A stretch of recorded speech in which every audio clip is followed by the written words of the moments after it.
Ar ko viss sākās? Viss sākās ar Nacionālās apvienības provokāciju.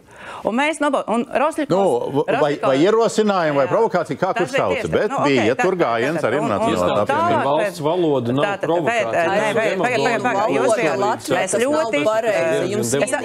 Jāiet Liebiņas kundzei, un tad pēc tam droši izkaujieties. Tad jūs varēsiet kauties. Tātad mēs pirms šīs sēdes mēs izlasījām precīzi katru vārdu gan vienā lēmuma projektā, gan otrā lēmuma projektā. Un Butānkungs, Nacionālās apvienības lēmuma projektā bija skaidri gaiši minēts aizliegt krievu valodu sabiedriskās vietās. Palasiet, ko jūs iesniedzat. Un tas, manuprāt, ir klai.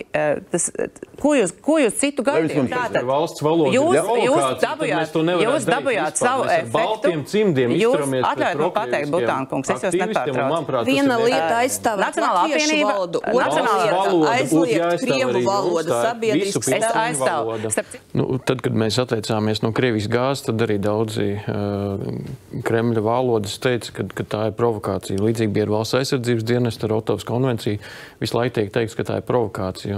Jūsuprāt, nekas nav provokācija. No Nacionālās apvienības puses ar kaut kas var būt provokācija. Varbūt. Tā bija iestāties par valsts valodu, atsaucoties uz aizstāvēt latviešu valodu. Tas ir viens jautājums. Bet aizliegt runāt cilvēkiem krievu valodas sabiedrības, man ir tagad pilnīgi vienalga uz jūsu viedokli. Es saku, kad jūs aizstāvēt latviešu valodu, tas ir viens jautājums, bet aizliegt citu jautājumu, piemēram, ka manu dzimtu valodu, krievu valodu sabiedrisks vietas, es nevarēšu ar savu bērnu runāt savā dzimtā valodā. Viens likums, viena kārtība visiem, un arī valsts valoda ir viena visiem pilsoņiem. Mēs esam Latvijas pilsoņi, bet jā, mums dzimta valoda ir krievu valoda. Patīk jums tas vai ne? Tas ir jūsu valoda nav jāienes Saeimas telpā. Tā nav jāienes jūsu Saeimas telpā. Un mums daļā no sabiedrība ir dzimta valoda, krievu valoda. Es varu runāt ar savu vēlētājiem krievu valodu, ne tikai latviešu valodu. Mēs maisaimniecības paradumus neienesam Saeimas ēkā.